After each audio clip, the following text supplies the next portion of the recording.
Hello and welcome to this explainer. We at Dematepa, that's the Martinis Telemedicine Panel Association, over the past few years we've had the privilege of guiding and thoroughly studying 90 different cases of patients dealing with malignant oncological diseases.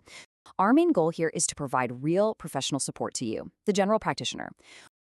So, here's our quick roadmap for today. First, we'll look at Dematepa's 90-case journey. Second, we'll break down the 6 phases of patient care. Third, we'll explore some case studies involving imaging misinterpretations. Fourth, we'll look at cases where we successfully avoided overtreatment. And finally, we'll wrap up by talking about prioritizing quality of life. Let's kick things off with Section 1, Dematepa's 90-case journey. You know as well as anyone that managing oncological patients is deeply complex. It requires constant negotiation with surgeons, oncologists, and radiologists. And you, the general practitioner, are absolutely fundamental to this entire process. However, as we reviewed these 90 cases, a pretty frustrating pattern emerged. We noticed that hospital specialists often unjustly exclude the general practitioner from the decision-making loop. This hospital-centric approach, well, it frequently leads to misunderstandings, prescriptive conflicts, and ultimately severe anxiety for the patient. That is exactly where Dematepa steps in. We want to bridge this gap, ensure continuous care, and help preserve scientifically updated choices that keep you fully involved. Moving right along to Section 2, the 6 phases of patient care. 1. The assessment of the initial symptoms. 2. Staging, which really should involve reviewing imaging directly with radiologists. 3. Information, where we sit down and form a shared therapeutic strategy. 4. Restagiation after surgical histology. 5. The remission evaluation. And 6. Long-term attention to the patient's quality of life. Now, the crucial takeaway here is that phases 5 and 6 are incredibly demanding. They drag out over time and are just filled with emotional tension and uncertainty, not just for the patients, but for their families too. Let's look at some actual case studies, starting with imaging misinterpretations. During our 90-case journey, we did observe some unscientific attitudes. For instance, requesting high-radiation radiological exams way too frequently, which frankly just increases the biological risk for the patient. We also noticed a real lack of specific questions being directed to the radiologist, which leaves too much open to interpretation. And sometimes there's almost a disinterest in actually looking at the medical images. Instead, there's a tendency to rely purely on written reports dictated by rigid, sometimes outdated hospital protocols. Let's look at how this actually plays out in reality. Take case 1, for example. We had a 54-year-old woman with adenocarcinoma of the rectum. Her initial computed tomography, or CT scan, suggested she had a metastasis in her liver. I mean, imagine getting that terrifying stage M1 diagnosis. However, we stepped in and requested a simple liver ultrasound scan. And guess what? It revealed a softly hyperechogenic image that turned out to be just a simple, harmless hemangioma. Because of that closer look, her staging was beautifully downgraded to M0. It was a massive relief for the patient, achieved simply by choosing the right tool and taking a second look. In case 2, we worked with a 63-year-old woman who was in follow-up for colon adenocarcinoma. She was given a thorax CT with iodine contrast, and the scan reported lung micronodules of undetermined origin. You can only imagine the sheer panic this caused her.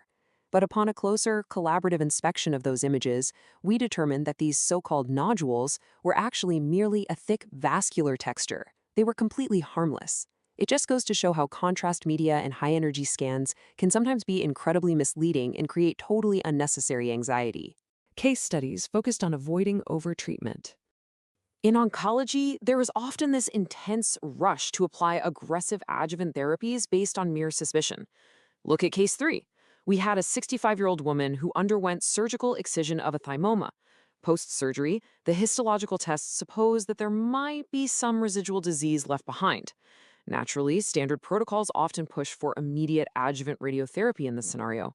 However, applying radiotherapy to a merely suspected, invisible disease carries a high biological risk. So, we supported denying the adjuvant radiotherapy. And 18 months past her surgery, a follow-up scan showed a clear, healthy area with absolutely no recurrence. We successfully avoided unnecessary radiation. Now, case 4 is really fascinating. This involves a 59-year-old man who presented with an increasing concentration of serum PSA. Histology confirmed prostatic adenocarcinoma, moderately malignant, but limited to the left medium lobe. Obviously, this is a concerning diagnosis. However, when we went ahead and performed a multiparametric magnetic resonance test, There was absolutely no detection of cancer visible on the scan.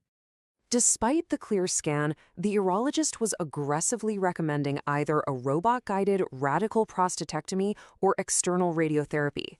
But we have to consider the patient's actual life here. A prostatectomy can cause severe urine incontinence and sexual impotence, and radiotherapy carries significant biological risks. Because the MRI showed no visible cancer, we advocated for postponing the intervention. We waited 2 years, proceeding safely by just monitoring his PSA levels and using transrectal ultrasound scans. Ultimately, we saved this man from life-altering side effects while keeping him completely safe. Prioritizing quality of life. Based on what we've learned from these 90 cases, Dematepa is implementing a series of procedural modifications, and we highly encourage all general practitioners to consider them. We really need to shift away from automatic standard practices. Instead of immediately ordering high-energy CT or PET scans for early follow-ups, Dematepa recommends avoiding these imaging exams before 18 months post-surgery, assuming there are new symptoms, of course. Early scans are notoriously full of false positives due to normal surgical scarring.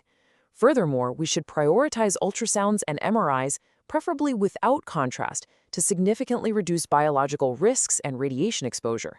When managing oncological patients, especially those who are older or managing other underlying conditions, we absolutely must concentrate our efforts on the improvement of the quality of life, rather than just the quantity. So, as a general practitioner on the front lines of patient care, how will you use these insights to protect your next patient from unnecessary fear and overtreatment? Thank you so much for exploring this vital journey with Dematepa today.